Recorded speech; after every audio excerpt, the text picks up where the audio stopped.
and super excited.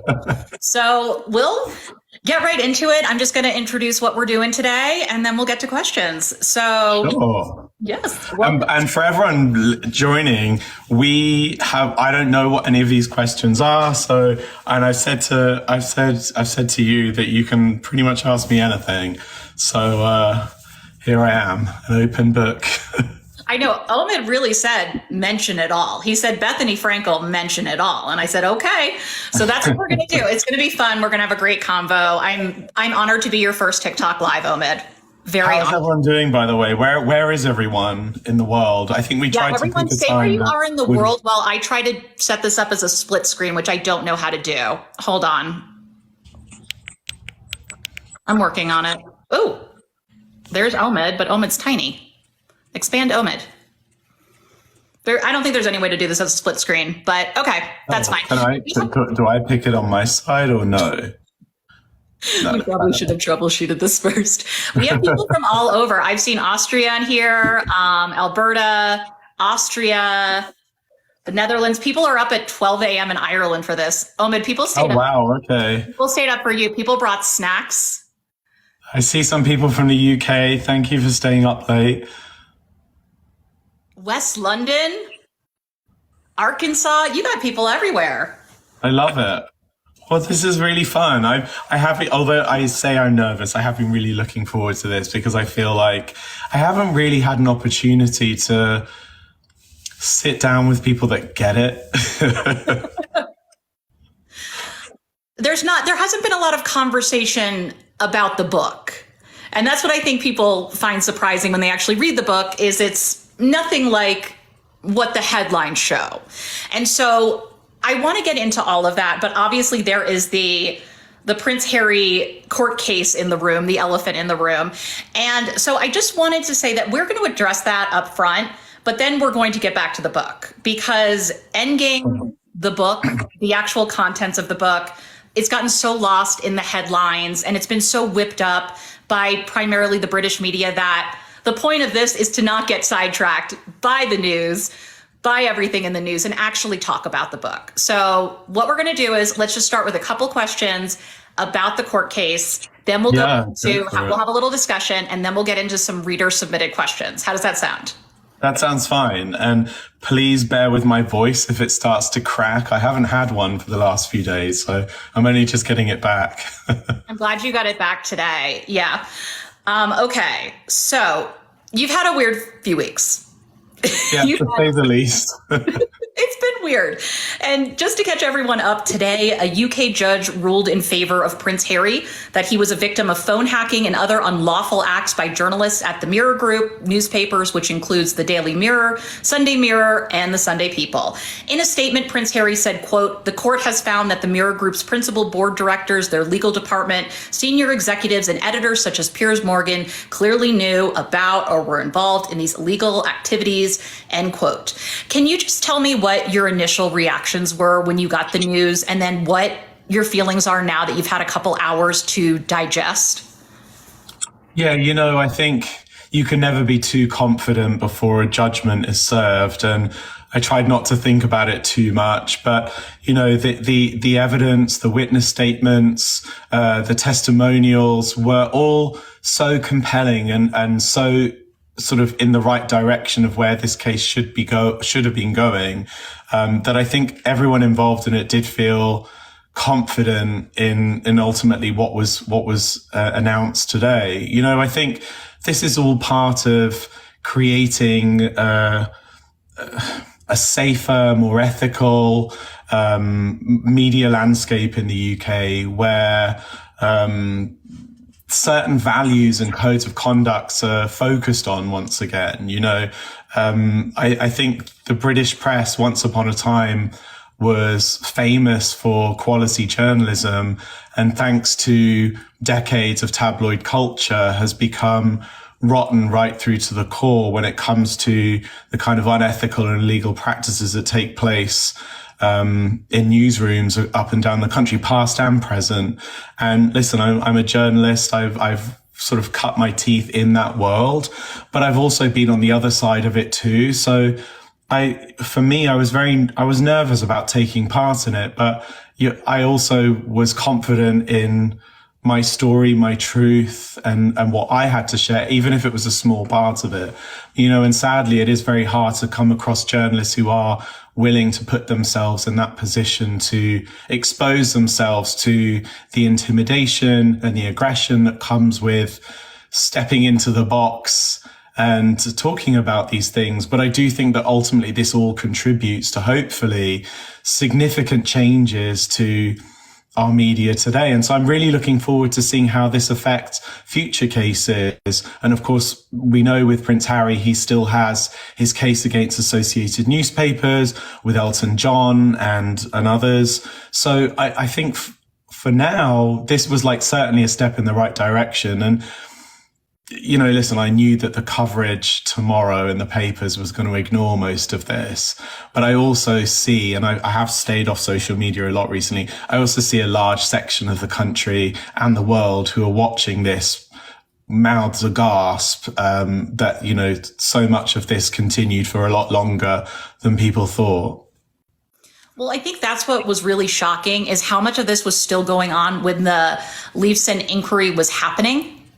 And how much people were saying in news, executives were saying, "Oh, this was in the past. We left this behind. This was a news of the world problem from a long time ago." But it was actually going on, and yet they shut down the second half of the inquiry, which would have been a look into police involvement with journalists. Yeah, I think we're past the point of Leveson 2 ever happening or being realised, but I do think that judgments like today's and hopefully future cases will bring these conversations into Parliament, into places where changes can be made.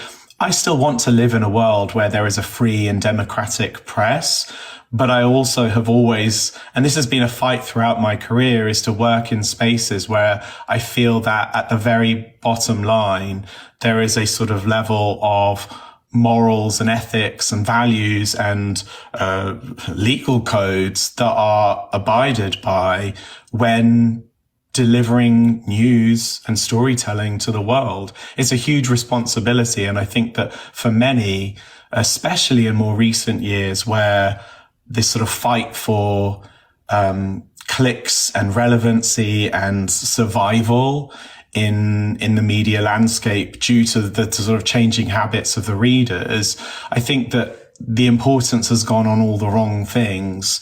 And it is ultimately the consumer who suffers as a result of it, even if they don't know at the time what it is that's going on. Yeah, I think that's fair. And just to kind of wrap up the court stuff, because a lot of what you're saying, I think, parlays so nicely into Endgame and one of your critiques of where the monarchy needs to pivot and change in order to continue. And just the last thing about, because of course, what's come out about the Prince Harry court case is your very small involvement in it. That's really been the focus. Obviously, Piers Morgan came out this morning in his front door and said that you lied about him in court. In the ruling, the judge said that you are a straightforward witness and you're reliable and you accept what you gave him in testimony about Mr. Morgan's involvement in the Minogue Gooding story. But it wasn't just based on your recollection, right? Wasn't there evidence to confirm what you were saying? Yeah, it's interesting because actually before I even was aware that there would be anything to support what it was that I would be speaking on in my first witness statement, I still felt confident in what it was that I was sharing because it was something that I had witnessed with my own eyes and ears. I may have been young at the time. I may have been just the mere intern, but it doesn't change my place in that newsroom and what it was that I was witnessing, not just at that newspaper, but at others at the same publisher.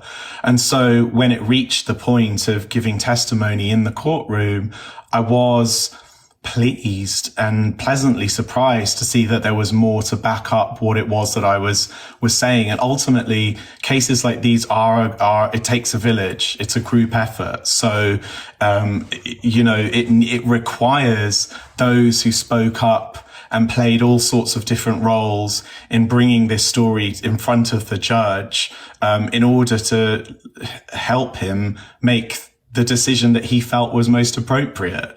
And so, you know, I was aware of the risks, and I certainly had people around me saying, do you really want more of this? But I also felt, and I said this to my lawyer at the time, I've already been called every name under the sun. I've seen every horrible headline about me at this point. So if there's going to be 100 more, then so be it. How do you deal with the scrutiny? Because I don't think I can think of another example of a journalist who's been attacked as viciously as you have. I just can't think of another situation where you've almost become part of the story when you got into this job to report on the story. What is that like, and how do you deal with it? Certainly, I'm sure other journalists have been through worse, but certainly on the royal beat, I haven't seen anything like it. And, you know, I think what's so sad about all of it is that so much of it boils down to me not picking or following the sort of predetermined narrative when it comes to my own reporting or storytelling. God forbid I have different sources. God forbid I have access to things that others didn't, certainly in those earlier days when the Sussexes were working royals. And for me, I never went out of my way to be different, but I did see this sort of like ever growing gap in the story that just wasn't being told. And there's only a handful of us. And it just felt like, well, if it's not me, then it's not going to be anyone. And again, so it comes back down to, I always feel that it's the consumer that suffers in those situations. People ask, you know, to me, what does it feel like that so many people in the UK dislike you or feel some type of way about you? Or what do you think of Harry and Meghan's sort of ever growing unpopularity in the UK? I don't blame those who join that sort of corral of individuals who feel that way, because they're only following what it is that they're consuming or being fed. And so for me, I've always just strived to bring balance. I remember with my first book, everyone said, oh, it's so unbalanced, it's so biased. My point was there was a gap this size in the story that I wanted to slot that book into. So when you look at the entire spectrum, you actually have full wide scope view of the entire thing. But obviously, I do also realize that sometimes I'm alone in the way I think about things. And that's what really strikes me, is that this is not Finding Freedom 2.0. This is a very different book. And so what I'm wondering, and what I've wondered from the beginning, is what was your entry point into Endgame? Was there a story? Was there an event? Was there a person that was kind of the nugget that started this book? And how did it evolve over time? You know, I think a lot of it, I guess the concept of the book didn't exist in my mind for very long, but the idea of writing something that was sort of all encompassing was always in the back of my mind, because over the years you sit on so much, or you deliberate where you're going to go with a story, because, you know, and I'll be very honest about this, you are thinking about your access. You are thinking, well, I can rock the boat, but I can't tear the whole thing down, because then I'm out of a job. I've got 2 years left on a contract, or whatever it is. Like, ultimately, that is also what motivates a journalist or guides a journalist in the way they tell their story. They're thinking of home as well. So for me, I'd sort of reached a point in the royal story where I felt that I'd covered this really significant moment with the Sussexes in Finding Freedom to the best of my ability at the time. And I am aware of some of the gaps that were in that book, or some of the things that didn't line up in the end with what we heard from the couple. And, you know, my lesson there was obviously leaning too much on the palace at times, who were so willing to help with certain aspects of the book, which is par for the course when it comes to royal books. So I always imagine, well, what would it be like to write something that was free of any of those constraints or worries about access, and to do it, you know, we hear this term so often, but without fear or favor. What would that book look like? And that was how Endgame started to come together. This isn't just based on the 60 odd interviews I did whilst creating and reporting and writing the book. It's also based on years of things that I've sat on. And, you know, I haven't really said this much in my interviews, but it's also based on things that I know that other royal correspondents don't want to report. And perhaps I've been able to be play a role in that too. So, and that's why I think the book's special. That's why I was so frustrated when it came out, and that whole aspect of it was completely ignored in the way it was portrayed in the public, because I obviously, and I knew that kind of would be the case, because why would the same audience that doesn't favor this style of reporting, the same crowd or the same media that want to hide so many of their practices and secrets, or the way in which a relationship is set out, why are any of those people going to represent this book in a way that would help me or the book in any way whatsoever? But sadly, outside of that landscape, there isn't really many other places that you can get the messaging across, which is why I think I'm starting to see. I had a message from my publisher earlier today. I think we were like number 10 or 11 on the Kindle charts last night, and it suddenly sort of shot back up. And I think that people are starting to discover it themselves, or there's word of mouth. And I thought, okay, well, maybe this is a slow burner, because it wasn't certainly didn't hit the same numbers of Finding Freedom, but I also never expected that to. I always thought, I just want to write the book that I want to write. Well, and it feels like you put everything into this book, because you really back it up with your experience and your years as a journalist. And I think what makes your point of view interesting, and what I assume, and maybe you can talk about more, gives you a little more freedom, is the fact that you were writing for American publishers.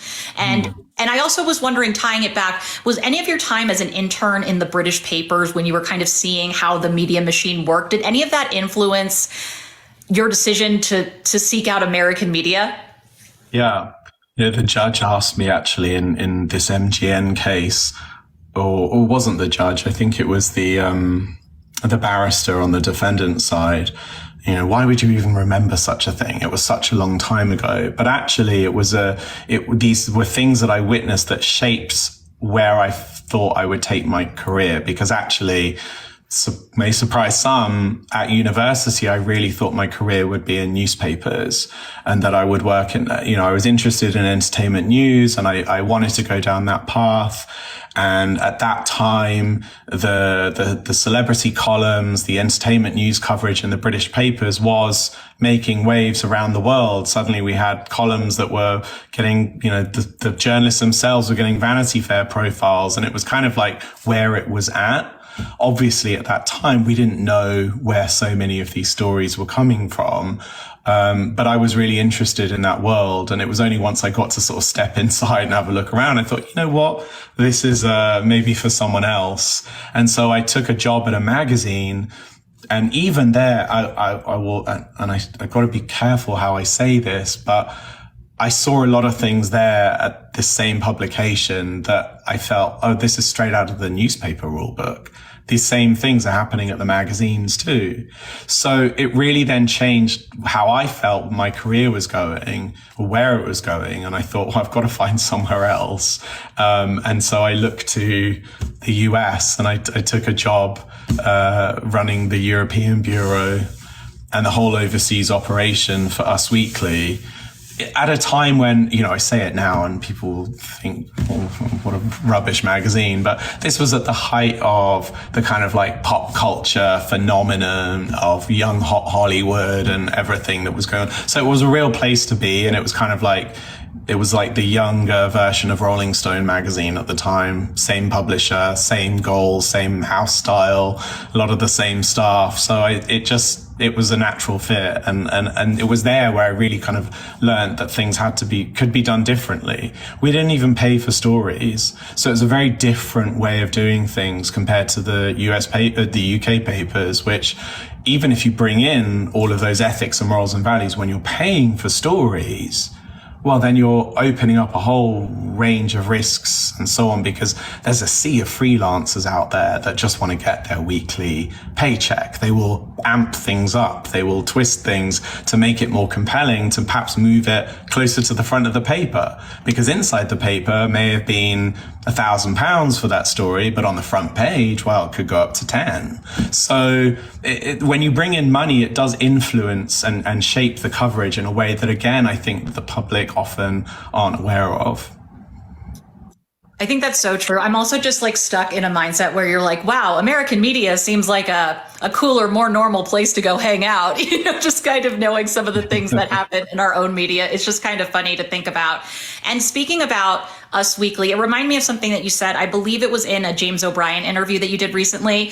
You talked about how you have like a customer profile basically when you were at Us Weekly, and her name was Mary Lou. Now, do you watch Selling Sunset? I do. I haven't religiously watched it, but I'm familiar with the cast. Are you familiar with Mary Lou?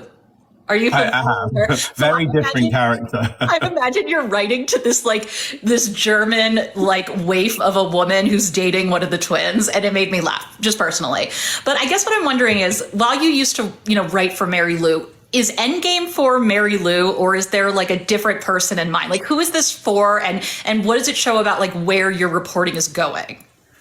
Yeah, it's interesting actually. This is the first book or first time I wrote something without a specific person in mind.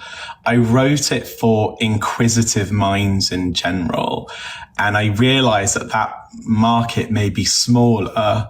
But in my years of covering the royals and just gauging the reaction on social media to stories and what people want more of, and when we've had kind of these small snapshots where documentary may have peered into the relationship between the press and the palace, but there's so much more that could be said. And, I thought I just wanted to sort of thematically lay all of these different issues and themes out, and whoever is interested, but I was okay with the fact that it might not be as many who would say rush to pick up a conventional royal biography, although numbers say that there isn't much demand for those at the moment either.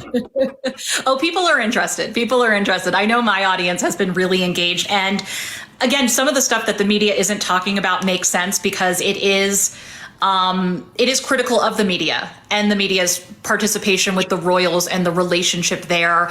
And, in some ways calling for the fact that this needs to change, in fact, for the British royal family to continue. Who put a hat on you? I didn't even know you could do that. That was cute. Okay. So the part that blew my mind, and I'm hoping you can talk me through it, is there's a moment in 2021 where you're doing a documentary for ITTV. And you decide to start talking about briefings going on. And can you just talk through what happened and how the British royal family got involved? Are you talking about the princes and the press? I'm sorry, I really should have made that a little clearer. Yeah, I'm talking about when basically they decided to cut your audio. Sorry. So it was a primetime doc on a network in the UK called ITV, and it was, I guess, a year after Finding Freedom had come out, and there were certain things that I hadn't put in Finding Freedom.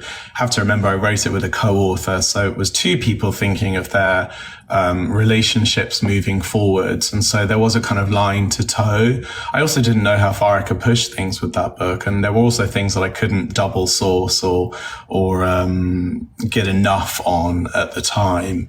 But once it had become very known to me that how involved certain aides around Prince William were in the kind of briefing against Prince Harry and the Duchess of Sussex, it was something that I then began to focus on more in my own sort of day-to-day reporting. And this documentary was sort of looking into the relationship between Harry and William and where it went wrong. In fact, I think it was called Where It Went Wrong. And I had spoken in this documentary about Harry's anger and frustration that I had been told by sources after people around Prince William had briefed newspapers and a TV outlet in the UK about Harry's fragile state of mind. And this was, I think it was just after the documentary of their tour in Southern Africa had aired, and Harry had spoken about being on these divergent paths with his brother. And it was all the stories the next day was sort of like Will's fears for fragile Harry, etc. And I remember receiving a call from someone on his team at the time, a member of staff at the palace, who was like so disgusted. They were just like, I can't believe they've stooped this low. And, it was a moment that really stood out to me, because I think when we try to understand the breakdown of a relationship between two brothers, if we're only talking about petty squabbles or the stuff that would make great fodder in the papers, we were only getting half the story. And so I wanted to start shining a light on the kind of backstage briefing that goes on. And so I spoke about it in this documentary, and I had full support from the director. We had spoken about my sources and some of the information I had to make sure that we were legally in a good place. And of course, as soon as ITV executives caught wind of it, and the documentary makers had to approach the palace, we suddenly received the full force of them when it came to lawyers and all sorts of threats of claims of potential, and I stress potential defamation, because of course it wasn't. I had all the proof. But because of this growing relationship that Prince William had with the network at the time, the same network that airs Kate, the Princess of Wales's Christmas Carol concerts every year, that had been in talks with William about doing a documentary on one of his charitable endeavors. The sort of command came at the 11th hour from the top that in order to preserve that relationship and sort of keep KP or Kensington Palace happy, that they would take out my the clips of me talking about this. And it happened so late that the show literally went on air, and it was just me talking, and it cuts to B-roll. It was like an aerial shot, and it goes quiet, and then it comes back to me. And I had never in my life experienced something, that was so last minute. You know, they'd had days to deal with this. And when you've got an executive producer, a director, and people on a project who are standing by the journalism, and the orders are coming from a top to protect a relationship with this publicly funded institution, it felt what I could only imagine living, or a fraction of what living in North Korea must feel like. It was surreal, because we pride ourselves on the freedom of press and living in a democratic country, but this was really anything but. And actually, I think that moment really fueled my desire to kind of keep hammering on this story until I can kind of break it open in a way that tells it from start to end. And I really think that in Endgame, that's the side of the book that doesn't get to see the light of day, because it's a huge chunk of the book is about that very private and secretive relationship between the palace and the press, and how each side benefits from it and who loses as a result of it, be it human collateral damage or those consuming inaccurate content. Yeah, I'm glad you made the comment about North Korea, because that, honestly, I find it scary. I think if we were looking at other countries doing this, we would call it authoritarian in tendency. Yeah. And I think it's really scary that an institution that, journalists are supposed to be, holding accountable is not really doing that in exchange for, Christmas carols and this positive, relationship that they're trying to build. And I think, and it seems like you kind of give in Endgame reasons for one over the other, but who holds more of the power, do you think? Is it the British royal family, or is it the British media? And who really can't survive without the other? Yeah, it's really a symbiotic relationship at this point. And as I say in the book, I don't think the royal side realizes that they don't actually need this sort of fading institution to prop it up anymore. We live in a world where the media landscape is vastly different. There are progressive, unconventional grassroots outlets out there that can reach as bigger audiences as the British newspapers. But I think largely down to the fact that they are publicly funded by the British taxpayer. And so the relationship does have to lie with the British press. It's something that the press take massive advantage of. And I think that at times it feels like the royal family are almost held hostage by their fear of the Daily Mails of this world, etc. I talk about in the book how once upon a time with the royal family, this was an institution that was propped up by three other institutions. The British armed forces, especially at a time when after World War I, World War II, every single person in Britain had some kind of connection to the armed forces or the military in some way, or to the atrocities of that war. So the love and the passion for the royal family, whose monarch is the head of the armed forces, was of course one of the things that really held the monarchy in such firm favor. Fast forward to today, you've got our British Armed Forces are probably some of the smallest and developed country in the world. We've been made fun of by other countries for it. It is a shadow of its former self. When you look at the institution of the Church of England, who, again, the monarch being the head of the Church of England, many decades ago, Britain was a country whose majority population were active members of the Church of England, or Christians at the very least.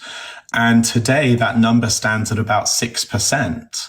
So, or 6 point something. That was in the last consensus a couple of years ago. So there's another institution that is unable, through the love and support for that, to prop up the royal family in a way that it once was. What are you left with? The British media, the last significant institution that can do a job to hold up the royal family in the light and esteem that it needs to be to survive. But in order to do that, there is a lot of smoke and mirrors. There are a lot of things that go on behind the scenes that we don't get to hear about.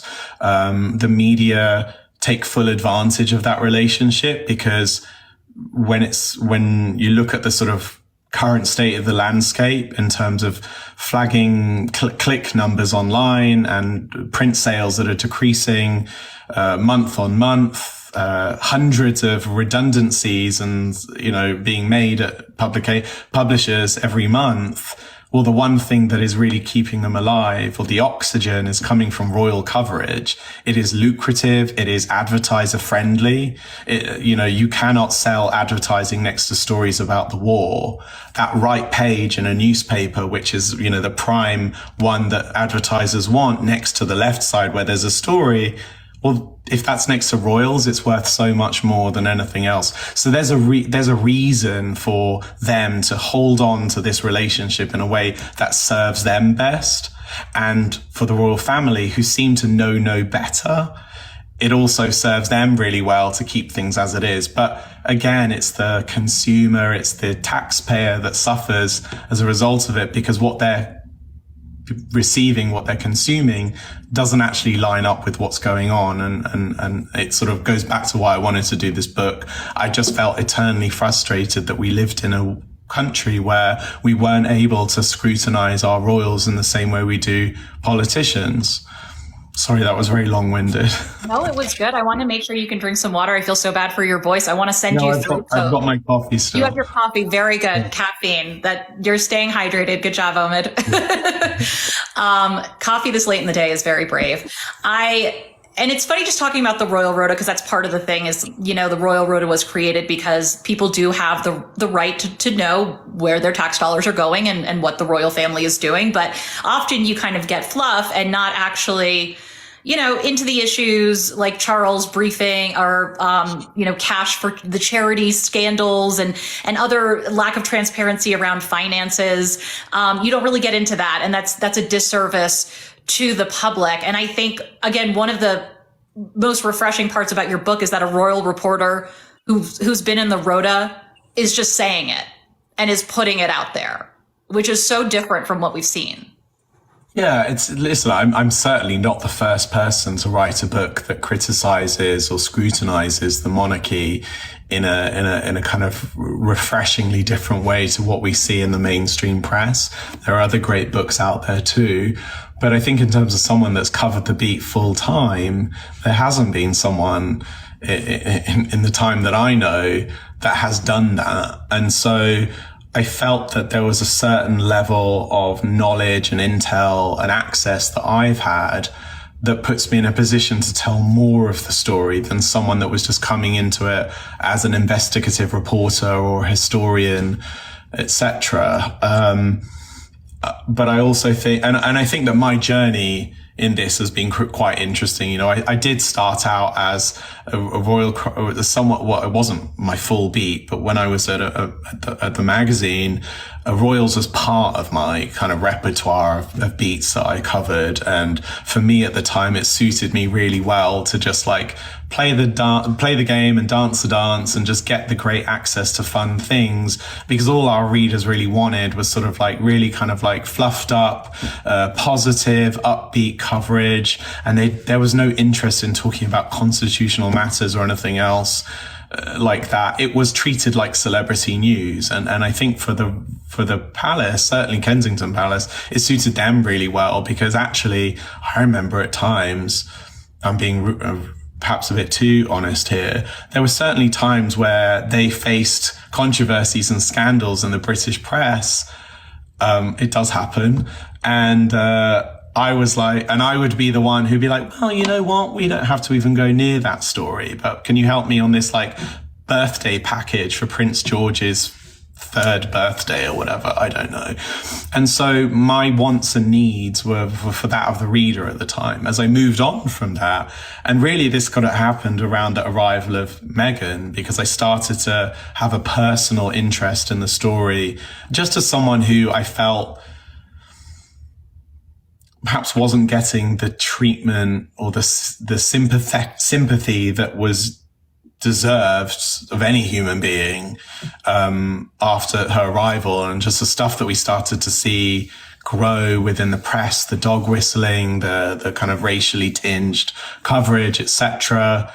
As someone myself, the son of an immigrant, it felt like it would have been a missed opportunity to not try and cover that closer to the ground from where she stood. And I had the access to do it. So it shifted, my interest in the story shifted from just the fun, the pomp and the pageantry to getting deeper in it. And the deeper you get, the more you see. And, you know, there have definitely been times where my access has been, completely on a different level to others. Certainly during the time of Harry and Meghan as working royals, that I was able to see and hear things that I felt that no other royal correspondent was getting the privilege to do so. And probably if they did, they wouldn't cover it anyway, because as we know, as I say in the book, a lot of the stuff I write in Endgame is known in the circle. It just is stuff that we don't talk about publicly. I will say the thing that I didn't know, and I actually screamed at this part, was when Christian Jones, who comes to you and dangles a little carrot and says, why don't you give, this is during the Rose, Will, Catherine stuff, and says, why don't you give some Finding Freedom excerpts to Dan Wooten to get his, to get him off track of this other thing. And then he'll talk about it and talk you up. What was your reaction like in that moment? Like, did that happen a lot, or was this something just really out of the blue? This was so bizarre to me, because I thought the only reason that people at the palace were helping me with this book, or helping us, my co-author Carolyn Durand and I, was the fact that they were able to take control of the narrative in some way. So to then give it, or suggest giving it to someone that would be so reckless with that, just on that level alone, was so bizarre to me. But of course, the backdrop to all of this was that this followed this fear that had built within Kensington Palace about these rumours around, that started with the supposed fallout between William, Kate and Rose Hambury, and all of the crazy rumours that spun off from that. It became a case within the palace of like, well, how do we stop this? And so then when someone comes at you at, almost midnight, I think the texts were coming through with this bizarre suggestion, I started to see the reality of what I was dealing with. And again, at the time, you don't know what to do with that information or how to process it. You also the story hadn't played out. I didn't even know where this was heading. We didn't know. Obviously, there were many rumors about that journalist at the time, but they weren't out in the public domain. It was just something I thought, okay, let me put this in my back pocket for now. But I feel like this plays a role in a much bigger story. And then so to be able in this book to piece together how that led to Prince Harry becoming aware of what was going on and what was being, or what he sensed was being leaked about himself and his wife to this very specific publication, and how that led to him raising the alarm bells and internally, and that for that to be met with supposedly a very supportive response from Prince William, who was like, well, I feel the same way too. We're suspicious as well. We'll look into it. It never came up again between the two. We then find out that Christian Jones was promoted to private secretary, which tells you all you need to know. And then you find out that Harry, like a dog with a bone, wanted to do something about what he felt was something incredibly immoral going on within the house that he lived in. And for that to then be met with these very threatening sounding letters to come from the most senior aides within Buckingham Palace, basically telling him to stand down, that you're causing distress to this member of staff, and you also don't know what you're talking about, and also there will be consequences if you continue to pursue this or pursue conversations about taking legal action against the Sun. And then for him, as we know with Harry, to continue pushing on that, you know, he had information from the authorities, he had information from a number of journalists in the industry. And then for that consequence eventually to be made known to him, which was to lose his financial support. That was the moment where I'd sort of pieced it all together. And it's like, I realized that it's risky to tell those stories, because whilst I have a lot of proof to back up stuff, you are making making a very strong statement with that information. But I just felt that, given that we spent so much time talking about the couple's departure, there are big chunks of the story that I think that the public never really were ever enlightened with. And that's, you know, one of the reasons why I wanted to write this book. If I can't do it in another publication because no one has the guts to do this stuff often, let me find my own publication and do it. Which, you know, again, fed into why this book happened. And I think that's Endgame really fills in the gaps of a lot of things that people had a hunch about. I don't know. All I know is I had a couple validating moments where I was like, oh, I was on the right track with that. That seemed kind of crazy at the time, but it was all there. So it really, I think, gives a really good historical account when people are looking back at this time and trying to figure out what happened. There are other voices out there than just what you can find in the papers. So I'm going to, if it's okay, finish up with 2 questions that I have and then move into a couple of reader questions. Is it okay if I go a couple minutes over? And before you move on, I just want to say, although I'm not actively reading all of it because it's hard to focus on everything, your mods are doing a really good job. So don't play. Like hats off, because that was the thing I was nervous about, was just to sit here and see like 10,000 snake emojis. You're like Taylor Swift. No, only love, Omid, only love. I told you my people would be nice. We're nice when we have guests in my house. So my last question. So I loved the ending of the book. I loved how you used Samuel Beckett's play Endgame. And I love how you brought in that. I love a little poetic moment. So that part really touched me. What do you think that the public is trying to tell the monarchy that they're not hearing?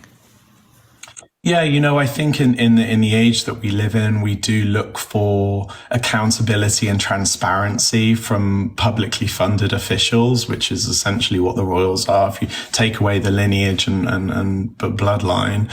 And I think that's the one thing that we see the institution repeatedly shy away from, the sort of deflect and distract of it all. And that's universal, not just within the royal institution, but we saw it today after the announcement of the judge's judgment. Time and time again, we're avoiding talking about the big issues. You know, those big issues are the family's history, colonial legacy, and its history of slavery, And people talk about this as if this is something in the past that is no longer relevant, but actually those events shaped how race relations are in Britain today. It shapes how we see immigrants. It shapes our conversations around immigration. We saw the King of the Netherlands stand in front of the country a year ago and own the fact that not only was he apologetic for and ashamed for what his family was connected to, but also own the fact that it continues to play a role in race relations in the country today, and that was something he would personally like to be researched. And then there was a 30 million euro research project announced. That is how you handle and deal with an uncomfortable issue like that. You grab it by the horns and you grow a pair. And I think that we just see this kind of continued avoidance within the institution when it comes to issues such as that, because it's far easier to play to the demographic of staunch monarchists who will happily overlook this stuff and are so anti talking about many of these issues anyway, than to listen to the rest of the country. Britain is 61 million people, I think, population wise. 13 of that are people of color, and that number grows dramatically year on year on year. Your audience is changing. Talk to it, listen to it. And that's ultimately like the takeaway of the book. I've never said that this is the end of the royal family, but I think that without these very simple changes, a simple show of maturity and growth, they face this sort of fork in the road, which we see many European monarchies end up going down, which is one path that leads to total insignificancy and becoming basically a tourist attraction. Yeah, and I'm glad you brought that up because, again, that's a big part of the book, how they're really missing their diversity problem. And even just one of the things, I actually reread the part of the two names in the letter with Meghan and Charles. And my takeaway from that is, again, it's not really about the names. And it seems like the reason that you brought it up is just to show that, like, in some ways, yes, King Charles was trying to start a conversation and they maybe don't agree with each other, but they may be left off at a better place. But yet it still showcases how far they have to go. And it really wasn't about the names. No, it wasn't. It was, I think with that, firstly, there was a side of the story that I think just as a journalist, I was desperate to get to the bottom of, which is like, why did Harry and Meghan bring it up in Oprah and then never talk about it again? Yes. We were only able to guess why because they never told us why, certainly for a very long time. And so for me, like the Netflix series comes and I'm like, oh, we're still not talking about it. The book comes, oh, we're still not talking about it. So I just myself wanted to know what happened there. And the letters actually help clarify some of that. The fact that there was this conversation between Meghan and Charles about her concern over this unconscious bias that she saw within the family, following the conversations, which, as she stated, were concerns over the darkness of this unborn child's skin. It is not innocent people talking about what the child may look like, which I'm so tired of hearing op-eds defending that, because that's not what we're dealing with here. Or it's certainly not the accusation that we're not dealing with here. For me, if someone accused me of that, I wouldn't be able to sleep at night. I would need to fix it. And if certainly I held a position of some importance in public for an entire nation, even more of a reason not to sleep about it. So yeah, we can talk about the fact that Meghan and Charles spoke about it. But as I point out in the book, there were two individuals at the heart of that. Why is there someone in that family that doesn't even want to have a conversation? And what does that say then about a senior publicly funded official who refuses to even engage in it, who seems to have no problem even with the accusation? So yeah, it was never about the names because it just spoke about the institution as a whole. They all represent the same thing. They all stand for the crown. So I talk about the crown. I think that's so true. And I'm glad that we were able to end on our conversation for that, to move into some reader questions. Thank you so much for giving a little extra time. So I'm just going over, we had a lot of questions. Some of them, just for everyone listening, I'm going to go ahead and kind of condense them just because there were a lot of repeats and stuff. A lot of people want to know your skincare routine though. And someone actually asked if you would stop aging backwards. Can you commit today to stop aging backwards? I feel like I'm looking very greasy on this camera, actually. The reason I was late is because I was driving back from the gym, so I haven't even changed. Okay, well, I'm impressed that you worked out. I mean, okay, yeah, no, you just have that glow. You have that, you're in LA, you have to. All right, let's get into it. Because I do see this one come up. You have used Factor 50 SPF since I was 21 years old. I'm 42 now, so that's 21 years of my life with 50 SPF. I drink 3 liters of water a day. And I also had really bad acne as a teenager. And so I think it makes you hyper vigilant when it comes to looking after your skin. So I wash it a couple times a day and use serums and all the other stuff that's whatever's available. It's there to be used. So yeah, as the comments are saying, you look fantastic for 42. I'm over here at 35 and I'm like, oh my gosh, I need to drink more water. I need to go get some sunscreen. A lot of people just really wanted to know. Again, thank you for not gatekeeping that. So in terms of other questions, let me see here. So Christabel asked, why doesn't the palace just hit reset with Meghan and Harry? I think it would be a positive impact on the monarchy staying power.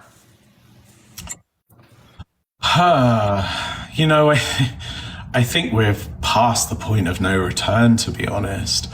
I wrote this book so close to the release of Spare, and I really didn't want to kind of step on the toes of that book or go into sort of repeating too much from what was in it. But I was really interested in picking up from where he left off in his interviews at the start of this year, which was asking for conversations about the things that had happened, to see accountability taken, to at least have an opportunity to discuss this stuff at length in a mature sort of forum. And so we're now at the end of the year and we still see that really none of that has happened. In fact, we've seen a lot of the kind of old tactics and deflective methods sort of being wheeled out, often with the help of members of the Rota. And so I can't even imagine a world in which a reset is possible. But I think that there shouldn't be any reason why a world in which there can't be a cordialness and a mutual respect and at least like to talk about it and not see eye to eye and move on. I think people ask, well, what do I think of Charles as a monarch? And I think that when you look on paper, he has really kind of checked all the right boxes. He's steered the ship in a steady direction and done his best to fill his mother's shoes. But actually, you also have to look at him as the head of a family as well, not just head of state, and his inability to convene and command his own family during these crises, during these very solvable problems, speaks not only to him as a family member, but also as a head of state, because you have to look at these people from all dimensions. So yeah, a nice dream, but I don't think it's happening. Yep. So another question, this is from Simon. They asked, so much coverage has been focused on the Dutch translation issue. What did you think going into this that the media was going to focus on? And what do you wish people would talk about more? I went into this, I mean, listen, I always, my editors at the publisher and everyone around me were like, what do you think is the thing that everyone's going to jump on?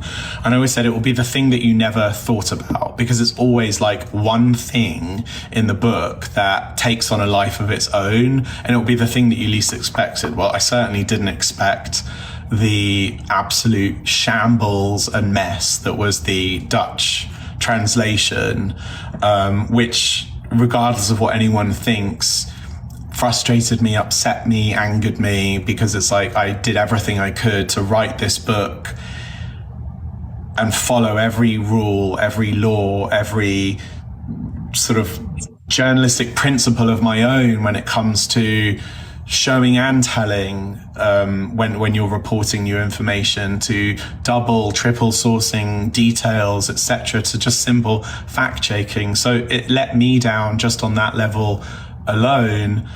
I guess what I was expecting was this very obvious narrative of, this is just Harry and Meghan's book, this is their words, this is Meg's pal doing the dirty biddings for his paymaster, or whatever it is people talk about on Twitter, that sadly reflects the nonsense being shared by pathetic royal commentators that haven't even been to a royal engagement in their lives, but spend their lives taking a couple of quid here and there from shitty cable TV shows to spread mistruths. So I thought that would be... What are you talking about? There are so many options. I'm sorry, I cut you off. But yeah, so I thought that we would spend a lot of time on that, and we kind of did. And then, of course, something else completely took over the conversation. I was really disappointed that there were also comments made about how I'd spoken about Kate in the book. One paper called me a misogynist, and it said that I described her as someone that was only grinned in front of the cameras and was afraid to do anything else. There's nothing, listen, I stand by everything I've put in the book, but there was nothing that fit that description in the book. Not even a bad translation could have delivered that. I've never said something like that in interviews. And so it is frustrating when you're then faced with people with far bigger audiences than yourself putting these things out there and putting it on the front page of a tabloid newspaper that royal author slams innocent Kate, whatever. You feel really frustrated in those situations. But I've also come to a point where I know that the next day it's kind of forgotten about. Yeah, it was actually, what was interesting is I read the book early. I received an advance copy, which was very nice. Thank you. And it was hard seeing the stories, kind of knowing what was in the book. And I think what people miss about the Kate chapter is that there's actually kind of this arc where she kind of overcomes a public speaking fear and really has a moment of success at the end. And I think what makes this book different is that none of these people feel like caricatures. You've talked about how there's kind of a narrative put forth about these people that they follow, and everyone felt really gritty. There was a lot of texture to them. And this is kind of based on a question someone asked, but you seem to kind of grapple with Prince William and times where he seems like he's responsive and agile, like with stripping of Prince Andrew's titles, and then there were times where he seems to be doing the same things his father did with the media relationship. Where do you fall with Prince William and this idea that he is going to be the change maker if Charles is the transitional king? He's certainly got the enthusiasm for it. I mean, it's quite unusual to hear so early into the reign of a new monarch, the number two outlining so regularly how they'll do things differently. And whilst on one side, I actually do see the benefit of that, because there are many people who don't believe in Charles or don't see Charles as a true successor. And so to drum up a bit of excitement about what's next, there's no harm in that. I absolutely understand the PR of it all. But I also see this kind of going beyond chomping at the bit to actually stepping on the heels of his father, which is something we never saw a member of the royal family do to the Queen. And everyone sort of very much fell in line with the Queen, and there was this kind of universal respect for her. I think with William and his father, there is this kind of growing divide between the two. It's impossible not to notice the clash of schedules, the lack of cohesion, the briefing after milestone moments in Charles's life, such as a coronation, where we then hear from Kensington Palace a few days later of through the usual sources that William will do things differently and it will be much more progressive and much more reflective of the world in which we live in. It's all very exciting promises, but it doesn't make the monarch look good. It doesn't make the person who's less popular than you become any more popular. And so I wonder why there is this kind of lack of the so-called lockstep that the palace say that father and son are in, because actually it feels like they're very much operating in completely separate silos. it stands out to me that we haven't seen Charles and William on engagements together, because every now and then there were moments where we would see the Queen alongside Camilla, or we would see the Queen alongside Kate, or it wasn't unusual to see other family members alongside the monarch. And it wasn't due to her health. It was always just because certain moments were nice to orchestrate. There's clearly an unwillingness for that to happen in this situation. And I think that when people start to get bored, perhaps finally, of talking nonsense about the Sussexes in California who have nothing to do with the royal family anymore, I do think that this is a narrative that will continue to grow and provoke more interest.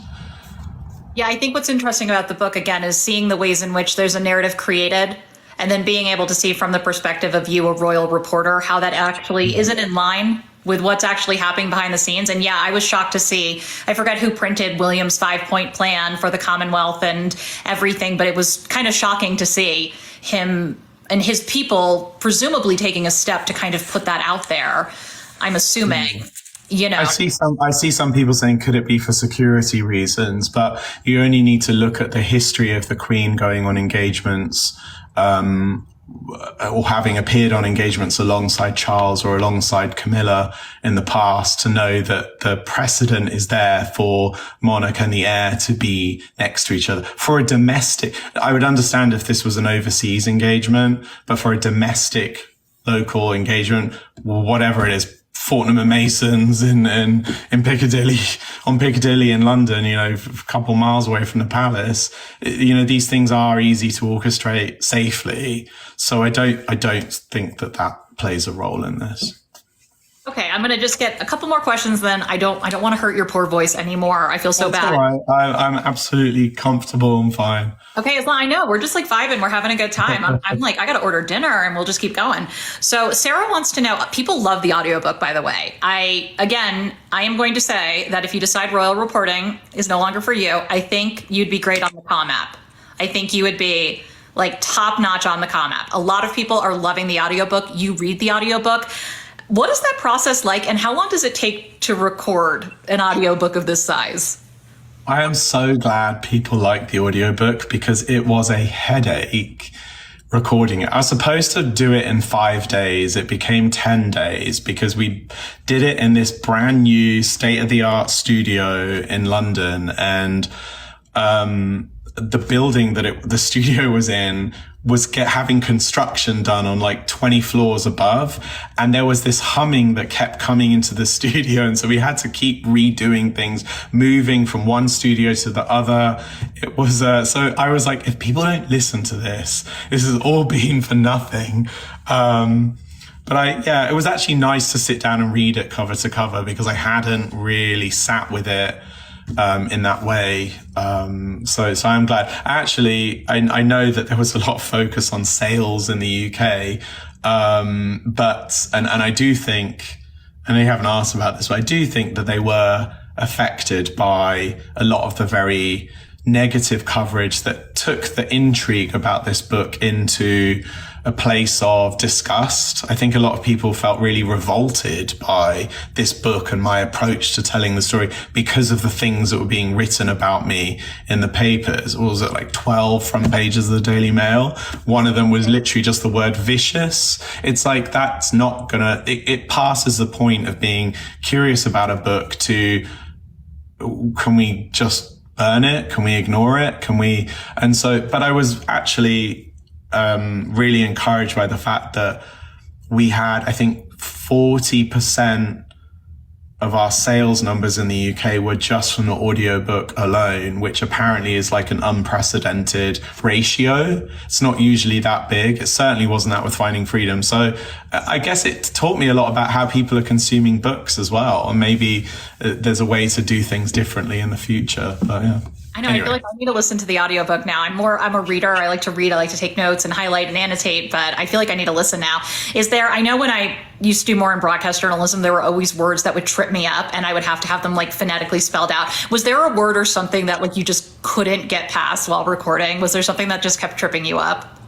No, I think like anything that was like the Sussex's scenario or something like that. Like it was just like a lot of things like that that would trip me up. Also, you come across names that you've not actually said out loud before.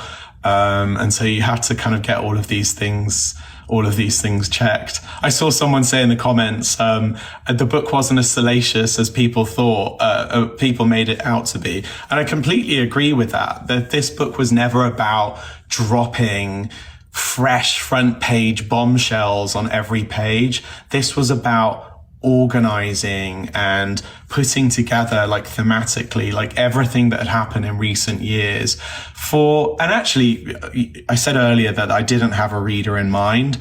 I guess one person I did have in mind, even if they weren't visualized in my head, was someone that had perhaps read Spare and never read another royal book before and was looking at something to read afterwards. Maybe they wanted to dive into. And it sure as hell wasn't going to allow it to become some shit by Tom Bower or something like that. So, I mean, talk about getting information wrong. I'm pretty sure his book quoted you as Omar, which, I mean, if you can't even get a name right. Yeah, there was a lot of really weird stuff in that book. And actually that book named one of the so-called people that spoke about the color of Archie's skin. And so it amazes me that it didn't even come up in the coverage about it. But I guess if you can't get headlines, that's what happens.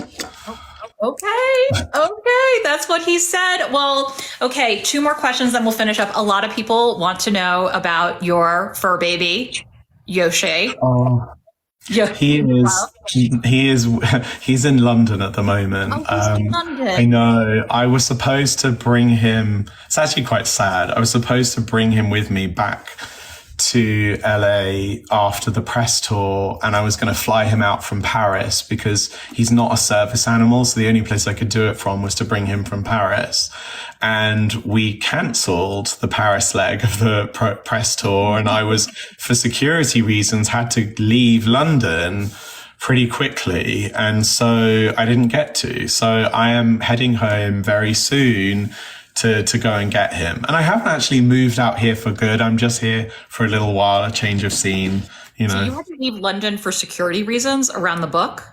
Yeah, we had some crazy things happen. Yeah. Wow. It wasn't leave London, but it was like we had already changed hotels a number of times in New York, and I was only there for a certain amount of time. And then the same thing started to happen in London, and it was like we either go to Paris, and we had some very concerning threats brought to light, brought to my attention about Paris and the arrival in Paris. And so it just was a all-round decision that was made to move everything to like virtual.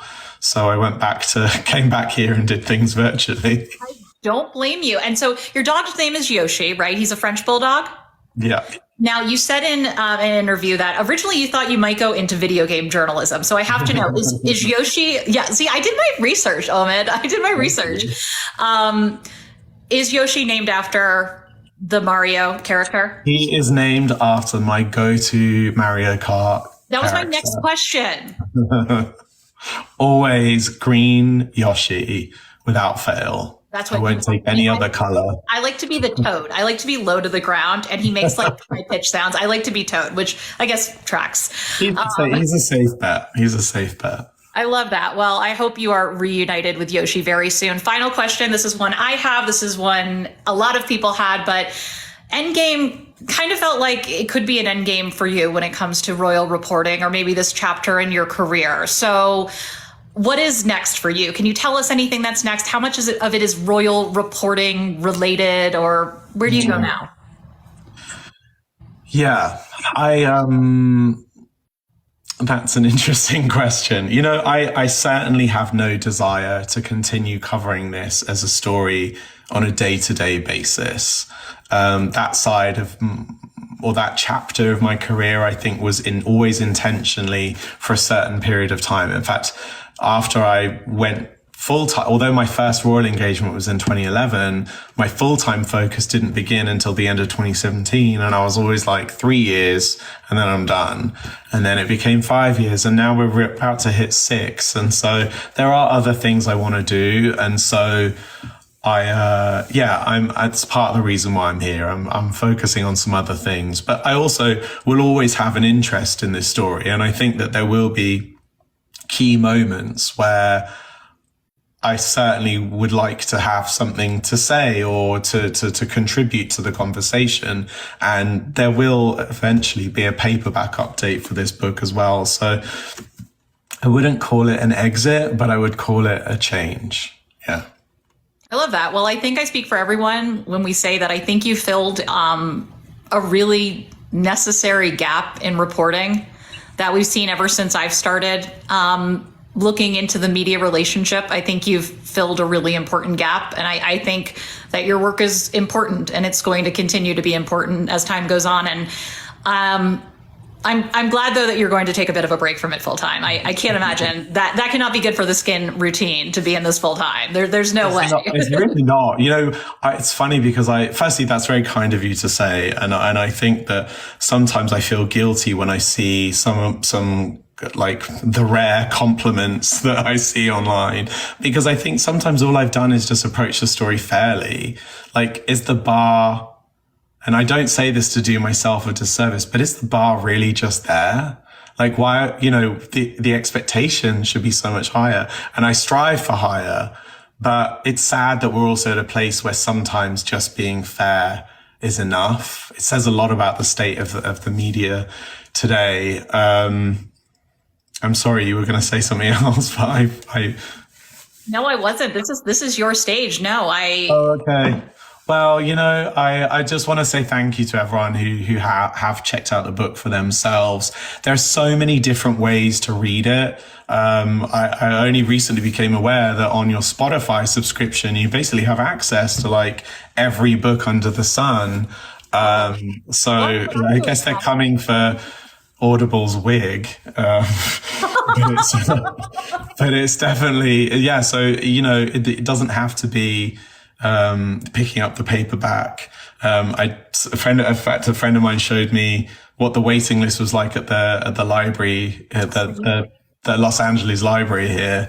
And so I was excited that people are really kind of like just wanting to check it out for themselves. And that's really all I ask. This book was never to tell people what to think. It was simply to add something to the conversation and to the kind of already very busy sort of plethora of details and information that we've already got around us. Well, I think you successfully did that. I think you did. And this has been wonderful. Thank you so much for giving even more of your time than we had scheduled, especially with your throat. This was absolutely wonderful. I know everyone loved it. And yes, I see people asking, there will be a replay. I'm going to work on all that stuff when we're done here. But thank you so much, Omid Scobie. I hope this will not be our last live together. Thank you. No, definitely not. I'd love to do more of these. I saw some people asking about the book in French, and it came out on December the 1st. It is a perfect translation. So you can check it out in any of the French bookstores, or on, I guess they have Amazon there, but it is good. I've heard from people who are fluent in the language that this is a top-notch translation. So hopefully it kind of makes up for the fact that the other one somewhere else was not. It's a glass half full, okay? It was good somewhere. Well, I'm really happy to hear, you know, numbers are picking up, and I'm excited for people to learn more about what this book is and what's actually in it. So thank you again, Omid. Thank you so much. Thanks, guys. Take care, everyone. Right. And I appreciate the support. It means a lot. Bye, Omid.